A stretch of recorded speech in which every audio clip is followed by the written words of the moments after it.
129회 건축전기설비 기술사 문제 풀이 과정을 설명하도록 하겠습니다. 자, 첫 번째, 일단 이번 그 시험 문제의 어떤 분포를 좀 봐보도록 하겠습니다. 자, 우리 책이 지금 1번 전원 쪽하고 2번 배전, 그 다음에 조명 동력, 그 다음에 3권이 신재생, 방문 방제, 정보통신, 반송설비, 설계, KSC, IC. 이렇게 이제 구성이 되어 있죠. 그래서 일단 1군 쪽에 전원 설비 부분들이 이런 문제들이 나왔습니다. 일단 수변 전족하고 고장전류 이런 쪽에는 나오질 않았고요. 변압기 쪽이 문제가 상당히 잘 안 나오다가 그죠? 이번에 사실 변압기 쪽이 나온다고 예상을 했는데 변압기 열화의 원인과 진단 방법 이런 것들이 나오고요. 요거 우리 기본서에도 다 있는 부분이 그죠? 연구한 교재도 있고요. 자, 그다음에 이제 4번 문제는 여기 이제 차단 전류와 투입 전류를 설명하고 투입 전류가 전격 차단 전류 2.6배, 2.5배에서 2.6배가 되는 이유를 설명하라. 이 부분도 내가 수업할 때 설명 다 해드렸죠. 요거 유튜브에 올라가 있지 않습니까? 그죠? 유튜브에도 올라가 있는 내용인데 요게 나왔고요. 자, 피레기 쪽에 피레기 이제 요것도 사실 우리가 좀 예상을 했던 부분이죠. 피레기 이제 설치점에서 왕복 진동에 의해서 그죠? 변압기 있는 쪽에서 정반사, 다시 피레기 있는 쪽에서 부반사 하면서 그 거리가 일정 거리 이상일 때는 2배의 제한 전압까지 뜬다는 그런 내용이죠. 그 다음에 이제 변류기 쪽에는 직류분해 성분에 영향을 미치는 거 이걸 설명했죠. 자, 우리 직류전류가 이제 왜 나오는지를 우리가 그 기본서 할 때 공부를 다 했습니다. 그럼 직류전류가 제가 어떤 영향을 줬냐면 포화에 영향을 준다 했죠. 포화에. 그죠? 우리가 이제 설계자속 밀도에 항상 우리가 CT든 변압기든 그 설계자속 밀도가 있거든요. 그 설계자속 밀도를 넘어가게 되면 반드시 포화를 하게 됩니다. 포화를 했을 때 발생되는 부분이 뭐냐면, 전압 파행이라든지 이런 것들이 제대로 나오지를 않겠죠. 외형파가 될 것이고요. 그럼 포화가 되다 보니까, 그럼 결국은 뭐냐면 2차적 전류가 제대로 피갑이 안 되니까 그 보호계정기 쪽으로 입력되는 전류 자체가 작다든지, 그죠? 차가 난다든지, 비율차동 계정기는 차전류가 발생되면서 비율차동 계정기는 오동작을 일으킨다든지, 일반 과전류 계정기는 부동작, 그죠? 이런 문제가 생길 수가 있겠죠, 그죠? 그 다음에 계측기 쪽에는 당연히 전류 자체가 제대로 검출이 안 된다든지, 이런 문제가 생기고, 자, 그 다음에, 수전회로 쪽에 보호계정기용 CT 쪽에 선정식 오류사항. 이거 큰 틀에서 여러분들이 뭐를 공부해야 되냐면, 과전류 정수, 과전류 배수, 포화전압 이 세 가지를 언급해야 됩니다. 결국 C100, C200, C400, C800 이런 거 있지 않습니까? 그죠? CT 차측에 2차 전류 5A에다가 20배의 전격 전류가 흘러들어갔을 때 그때 이제 비오차가 10% 될 때 그게 이제 우리가 포화를 나타내는 과정수 정수지 않습니까? 그래서 우리가 이제 CT 자체는 항상 포화 전압이 있습니다. 포화를 방지할 수 있는 포화 전압. 그게 AC에 대한 포화 전압이 있고 DC에 대한 포화 전압이 있죠. DC에 대한 포화 전압은 우리가 이제 순수 그 CT 2차측 부담이 순수 저항 부하인 경우냐, CT 2차측 부함이 순수 저항이나 리액탄스 부하이냐 여기에 따라서 포화를 방지시킬 수 있는 DC 전압이 있죠. 그 DC 포화 전압을 넘어가면 안 된다 이거죠. 고장전류가 발생됐을 때. 그랬을 때 우리가 이제 결국은 뭐냐면 CTB를 큰 걸 쓴다든지 과전류 정수를 크게 한다든지 그죠? 그 다음에 전격 부담 있죠. 벌든 1, 벌든 2, 벌든 3, 벌든 4 이런 거. 이런 벌든을 높인다든지 해서 그 포화 방지 전압을, 포화를 방지시킬 수 있는 그 포화 전압을 높여놔야 되겠죠. 그죠? 그래서 고장전류로 인해서 들어오는 포화 전압보다도 계정기 자체의 포화 전압을 더 크게 만들어가지고, 그죠? 문제가 없도록 그렇게 이제 만들어줘야 되겠죠. 뭐 그런 내용들을 쓰면 되고요. 그 다음에 계정기 정정할 때 필요한 이런 내용들은 우리가 이제 신규로 우리가 뭐 건설이 된다든지 시스템이 바뀐다든지 변압기가 정수리 된다든지 교체가 된다든지 등등 할 때 왜냐하면 이제 그때 들어오는 전류값들이 그죠? 한시나 순시 전류값 이런 것들이 달라질 수 있기 때문에 그때마다 보호계정기 정정을 해야 되고 그 정정하는 방법에 대해서는 계정기 종류별로 정정을 하는 정정 전류값, 정정 시간이 있습니다. 아시겠죠? 그 다음에 접지 쪽에는, 이건 우리가 이번에 나온다고 예상했던 거 아닙니까? 그죠? 감전 보호용 세 가지, 보호 등전이 본딩, 그 다음에 비접지 국부 등전이 본딩, 그 다음에 또 하나는 뭐죠? 보조 보호 등전이 본딩인가요? 그 세 가지를 쭉 작성하면 될 것 같고요. 자, 그 다음에 이제 2권에 가서 이제 배전하고 부하 설비에 보면, 사실 이 부분이 지금 자주 시험에 나오고 있죠. 이 부분이, 그죠? 이 부분이 지금 128회도도 나왔죠. 128회도 나왔고요. 잠깐만, 제가 요거 해차에 나온 걸 적어 놓은 게 있는데, 이게 요즘 보니까 의외로 지금 자주 나오고 있더라고요. 그 다음에, 배선 설비에서 여기 이제 선정시 고려해야 될 외부 영향 요인 있죠. 이거는 다음 시험에 꼭 가져가야 된다. 왜냐하면 128에 나왔고 129에 또 나왔고요. 그 다음에 이게 또 몇 회에 나왔냐면요. 126회도 나왔죠. 126회, 128회, 129회 나왔거든요. 그러면 이 문제가 굉장히 중요하다는 게 이미 우리가 이제 알 수가 있게요. 128회, 129회, 그죠? 이렇게 나왔으니까. 이게 왜 이렇게 중요하게 자주 언급되는지 잘 모르겠지만, 그죠? 이게 이만큼 중요하냐, 모르겠지만, 어떡하나 이게 자주 나온다. 그럼 우리는 이 부분을 다음에 항상 준비를 해야 된다. 이런 결론이 나왔습니다. 그죠? 자, 그 다음에, 유도장애가, 이거는 상당히 기본적인 문제니까 다들 잘 썼을 겁니다. 정전유도, 전자유도에 대한 어떤 현상, 그 다음에 방지 대책, 차폐효과, 중간에 이제 차폐선을 써서, 그죠? 우리가 이제 정전유도에 대한, 전자유도에 대한 그런 차폐효과, 그죠? 제가 이거 다 설명했었죠. 차폐효과를 우리가 투자율이 높은 재료를 쓸 거냐, 도전율이 높은 재료를 쓸 거냐. 투자율이 높은 재료보다도 도전율이 높은 재료가 훨씬 차폐효과가 크다. 내가 이거 전자파 장애할 때도 이걸 굉장히 강조해서 설명했죠. 그죠? 자, 이런 것들 다 잘 썼을 거 보고요. 그 다음 케이블 단락전자리 이 부분도 지금 시험에 상당히 자주 나왔던 문제죠. 이 문제는 계속 나옵니다. 이 문제는요. 단락사고 발생될 때, 자, 이 문제가 몇 회에 나왔냐면 120회 나왔죠. 120회 4-25점 나왔고요. 118회도 1교시 10점 나왔네요. 그 다음에 99회도 4-25점 문제. 지금 이렇게 계속 나오고 있다. 129회까지. 그죠? 그러니까 이 문제도 상당히 중요한 문제니까 반드시 이제 필수 문제로 공부를 해야 됩니다. 아시겠죠? 이거. 아까 배선 설비에 대한 외부 영향 요인, 이런 것들요. 그 다음에 지금 최근에 또 전자파가 계속 나오고 있습니다. 앞에 전자파의 뭐 어떤 원리 같은 거, 이런 것도 나왔고, 그죠? 128회 때. 129회 때는, 자, 전자파에 대한 EMC에 대한 컴패티빌리티죠. 그러니까 EMI하고 EMS를 합한 게 EMC이지 않습니까?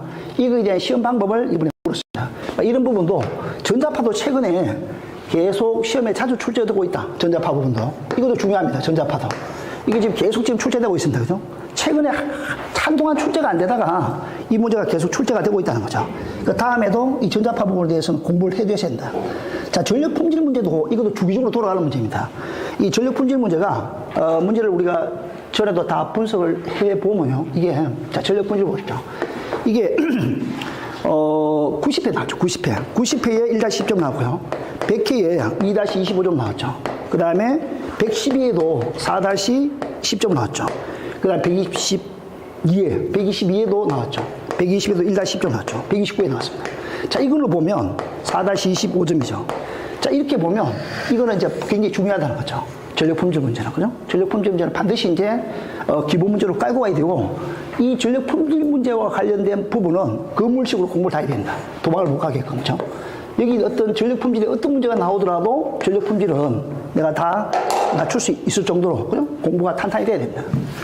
자, 우리 항상 공부를 할 때 어떤 분야에 내가 얼마만큼 이 힘을 가해가지고 공부를 할지 그게 굉장히 중요한 부분이죠.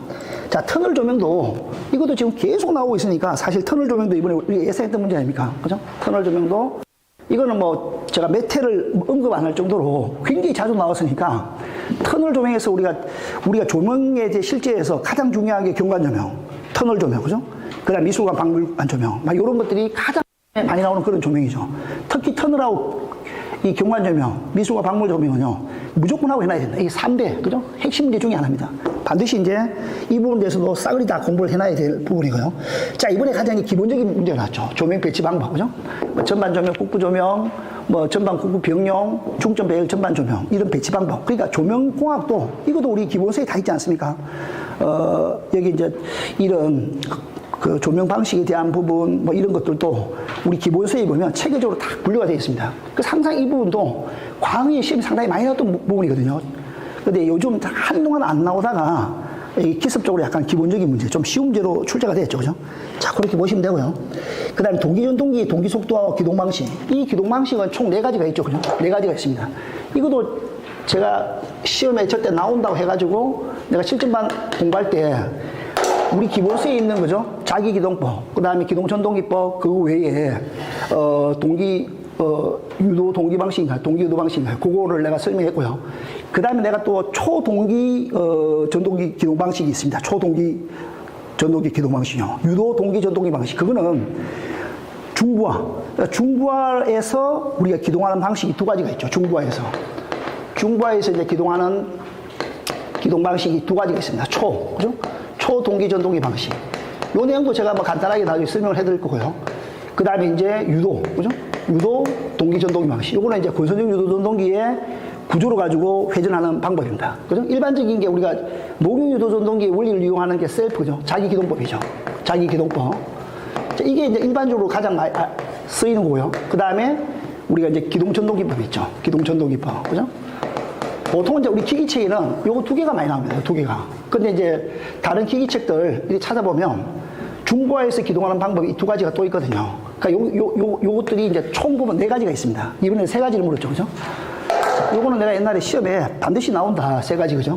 내가 자료도 다 들었죠, 이거요. 근데 이번에 나왔다는 거죠. 자, BLDC 모터는 요건 뭐 기본적인 문제고, 그죠? 요 원리들 내가 수업할 때도 몇 번 설명했죠. 기본서 설명할 때, 연구반 수업할 때, 그죠? 자, BLDC 모터도 앞으로 계속 나오는 문제입니다. 왜냐하면요, 이게 이제 에너지 저감이라든지 유의보수라든지, 그죠? 그런 측면에서 굉장히 앞으로 우리가 이제 소형 가전 어떤 부분에 어떤 모터로서 BLDC 모터 적용이 굉장히 활용도가 높다, 그죠? 그래서 반드시 이것도 나온다. 실무적으로 많이 쓰기 때문에, 그죠? 자, 이번에 이제 이번 전동기 쪽에 문제가 좀 많이 나왔습니다. 유도 전동기의 기동 특성, 그죠? 이거는 토크 특성을 내가 전에 말씀을 드렸죠, 그죠? 우리 전동기의 그 토크랑 부하 토크의 차에 의해서 전동기가 돈다, 그죠? 그런 내용들을 적고, 그때 이제 기동할 때 기동 토크가 적고, 기동 전류가 크고, 그때 이제 역률이 나쁘니까 결국은 우리가 이제 기동 방식을 개선해야겠죠, 그죠? 지기동에서 우리 기동 전류가 그러니까 그래서 감전압 기동이라든지 Y델타 기동이라든지 리액타 기동이라든지 뭐 그런 것들을 설명하면 되고요. 그 다음에 이제 이 토크가 최대가 되는 슬립 공식, 이거는 동손식을 통해 가지고 우리가 이제 분모에 나오는 값들을 미분했을 때 분모가 제로일 때 최대 토크가 나오니까, 그죠? 그걸 미분해서 구하는 식으로 가지고 최대 토크가 발생되는 슬립 공식을 구할 수 있습니다. 그죠? 그 다음에 이제 최대 토크와 2차정의 크기 요 관계, 이거는 이제 비례 추이를 가지고 설명을 하면 되고요. 자, 어떻게 하면 이렇게 해서 앞에 제가 요거는 설명 안 했나요?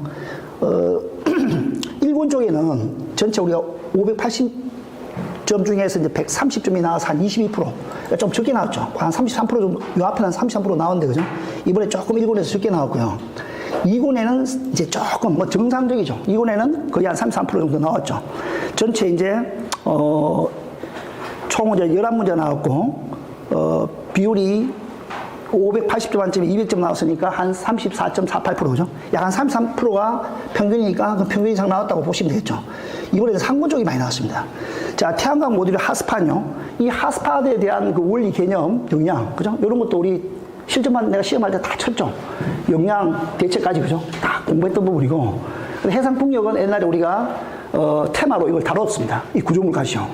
해상 풍력의 구조물 형식 이런 거 다 얘기했고, 근데 해상 풍력 발전기는 일반 그 발전기 있지 않습니까? 일반 육상이든 해상이든 그 발전기 구성 요소는 거의 똑같습니다. 그죠? 너슬이라든지, 뭐 기어라든지, 발전기라든지, 축이라든지, 뭐 브레이드라든지 그런 부분 있지 않습니까? 그런 부분을 우리가 쭉 나열해서 설명하면 될 것 같고요. 구조물의 형식이 콘크리트 방식이냐, 그래비티 방식이냐, 모노폴리트 방식이냐, 뭐 이런 것들. 그 세 가지 방식 정도를 설명해 주면 될 것 같고요. 자, 이번에 이제 이 부분이 사실 우리가 조금 생각을 못 했던 부분이죠. 친환경 자동차죠. 그러니까 일반 전기 자동차 쪽에 관련되어 있는 어떤 시설 규정, 그죠? 뭐 그런 것들을 생각했는데, 이 친환경 자동차의 종류 이런 것들은 사실 과연 이게 건축기술사의 문제로서 내가 맞냐? 조금 의문이 듭니다. 그죠? 주차장, 뭐 이런 구역 이런 것까지. 건축기 쪽에서 무슨 주차장 구역까지 우리가 해야 되냐, 그죠? 충전 시설 이런 건 뭐 또 생각해 볼 수 있습니다. 근데 이런 부분은 약간 좀 애매합니다. 근데 출제자가 어떠하네, 그죠? 이 친환경, 이 자동차 쪽에 굉장히 관심이 있는 분이 아마 이걸 내지 않았나 이런 생각됩니다. 자, 그 다음에 이제 5번 문제도 태양광 발전 설비를 구축할 때 개발행위, 절차 및 검토사항, 이런 것들이 좀 까다로우실 건데, 그요. 요거는 이제 실제적으로 이제 안 해본 분들은 좀 힘들죠. 근데 요거를 약간 돌려칠 수 있는 부분도 있죠. 우리 이게 이제 연구반 교재에 보면 태양광 설계시 고려사항이라는 게 나옵니다. 태양광 설계시 고려사항이요. 그 프로 차트가 있지 않습니까? 그러니까 이 내용을 모르면 그 내용을 가지고 엎어치기 해가지고 내용을 쓸 수도 있습니다. 그죠? 그 내용을 쓰면 어느 정도 점수를 받지 않을까. 물론 이 100% 이 문제에 맞지는 않겠지만, 그죠? 막 그렇게 될 수가 있고요. 자, 그 다음에 변압기 운용 방식에서 에너지 절감 대책이 나왔죠. 약간 고전적인 문제가 나왔습니다. 이거는 여러분들이 방향을 잘 보셔야 돼요. 이게 설계시 고려사항이냐 운용시 고려사항이냐를 봐야 되거든요. 그래서 운용시 고려사항에 대해서는 우리 운전 방법이죠. 운전 방법. 대수 제어라든지 그죠? 전압을 어떻게 제어한다든지 역류를 어떻게 제어한다든지 그다음에 운전을 뭐 부하율이 낮을 때는 벼락기를 한 대 죽여버리고 부하율이 낮은 그런 부하를 이제 벼락기 용량이 큰 데다가 이렇게 이제 운전하는 그런 방식을 우리가 중심으로 에너지 절감 대책을 기술해야 됩니다. 그죠? 그럼 제로 에너지 빌딩이 앞에도 10점으로 나왔죠. 앞에도 제로 에너지 빌딩에 대한 뭐 정의라든지 이런 것들이 10점이 나왔는데, 이번엔 또 이게 나온대. 그죠? 제로 에너지 빌딩 이런 것들이 또, 그죠? 어떡하냐. 설계할 때, 우리가 좀 공부를 하긴 해야 되는데, 이것도 그죠? 조금 좀 많이 나왔죠. 뭐 추진책이라든지, 뭐 법적 근거라든지 이런 부분들이요. 이런 것들은 전기 쪽에서 공부하기가 좀 애매한 그런 내용들입니다. 사실요. 근데 이게 이런 것들을 좀, 이것도 뭐, 그죠? 너무 좀 깊이 나오지 않았을까. 제가 봤을 때 그렇게 생각이 되고요. 그 다음에 내진 설계도, 내진도 잘 나오긴 잘 나오는데 약간 어려운 게 나왔죠. 내진 설계에 대한 그 절차. 그러니까 우리가 이제 건축 부분도 이제 비구조적인 부분이 있죠. 구조를 지탱하지 못하는 부분. 그러니까 달려있는 부분, 이런 것들이 비구조 요소거든요. 그러니까 전기나 기계 설비들은 전부 다 비구조 요소입니다. 왜냐하면 걔가 구조물이 아니기 때문에 구조물에 달려있지 않습니까? 그러니까 건축에도 비구조 요소가 있고 기계, 전기, 뭐 이런 부분들, 통신, 소방 이런 건 다 비구조 요소죠, 그죠? 그런 거에 대한 내진 설계 절차. 여기서 이제 중요도 개수, 그다음에 적용 범위 이런 것들이 굉장히 난해한 겁니다, 사실요. 이 중요도 개수는 우리가 이제 내진 설계를 할 때 그 할증 같은 걸 더 곱해주는 거 아닙니까? 그죠? 어떤 보강적인 측면에서 중요한 설비에 대해서 여기 이제 중요도 개수를 더 곱해줘라. 만약에 일반적인 것만 1이면 뭐 좀 중요하다 그러면 1.5 정도를 더 중요도 개수를 더 곱해줘가지고 내진 설계를 보강하라. 이런 개념이죠. 그죠? 그런 대상하고 그다음 중요도 개수를 어떻게 적용하냐. 이게 굉장히 어려운 부분 중에 한 문제였고요. 제가 봤을 때는. 그다음 정착부 설계 기준은 여기 이제 계속 시험에 나왔던 부분이니까 우리가 이제 답을 충분히 달 수가 있는 부분이죠. 요거는 내가 연구반이나 그 수업할 때 내가 상세히 설명해 드렸죠. 그죠? 이거 시험 때 몇 번 쳐봤던 부분이고요. 마지막에 이제 이 아크 회시 부분요. 아크 회시 부분, 이 부분이 사실 제가 이제 생각을 좀 못했던 부분인데, 아크 프레시 부분 앞으로 계속해서 이제 사회적으로 이슈화되고 있다. 그래서 아크 프레시에 대해서 반드시 이제 우리가 공부를 해놔야 된다. 이것도 어렵지 않습니다. 제가 자료가 좀 어려울 수도 있죠. 일단 우리가 이제 고장 전류를 다 계산해야 돼요. 고장 전류를 계산해가지고 그 아크 사고에 대한 에너지를 다시 빼내야 됩니다. 그 아크 사고 에너지를 빼내가지고 이격거리라든지, 그죠? 방호복이라든지 이런 것들을 어떻게 이제 할 거냐, 이거죠. 근데 근본적으로 아크 프레시를 줄이려면 차단 시간을 빨리 차단해야 된다. 그래서 보호계전기를요, 우리가 이제 그 레바 같은 거 있지 않습니까? 레바를 뭐 2에 있는 걸 1로 내린다든지, 우리가 이제 또 단한시 차단기 같은 거, AC 같은데요. 그럴 때, 우리가 이제 그 시간 있지 않습니까? 시간 설정을 0.4를 0.3으로 땡긴다든지, 0.3을 0.2로 땡긴다든지. 그러니까 차단 시간을 우리가 이제 짧게 하는 게 주 포인트입니다. 아시겠죠? 이게 핵심 포인트는요. 그 다음에 이제 이 설계식 고려사항 부분도 내가 답을 다 달았으니까 보시면 되고요. 그 다음에 이제 엘리베이터 요거 이제 대기 시간 줄이는 거, 요 부분이 이제 나왔고, 군관리 방식, 요것도 나왔고요. 그 다음에 이제 피대 쪽에는 막 이런 것들이 나왔습니다. 요것도 우리 이제 4분공 기본서에 다 있죠. 모르당 3공 기본서에 내가 수업할 때 그림 다 그려가지고 내가 설명을 다 해드렸습니다. 이 부분요. 내가 매번 이거 할 때, 그죠? 이쪽에 내가 빼뜨리지 않고 설명을 해드렸거든요. 이 부분도 이번 시험 나왔다는 거죠. 기본서에 다 있습니다, 이것도. 자, 그 다음에 이제 총론에 가서 RLC, 직병렬 회로에 대한, 직렬 공인에 대한 정의, 뭐 이런 부분요. 그 다음에, 암페어 주의 직분의 법칙, 자기항 문제죠. 요렇게 이제 기초하고 상고를 털어가지고, 전체 이제 580점 중에 250점 나와서 약 43% 정도 나왔습니다. 3군하고 기초 쪽에 문제가 상당히 좀 많이 나왔다. 지금뿐만 아니고 향후에도 3군 쪽에 문제가 좀 많이 나올 것 같습니다. 특히 이제 신재생 이런 쪽이 있지 않습니까? 이건 빠지지 않고 나오고 있죠. 그죠? 자, 일단 문제 분석은 뭐 이렇게 됐다고 보시면 될 것 같고요.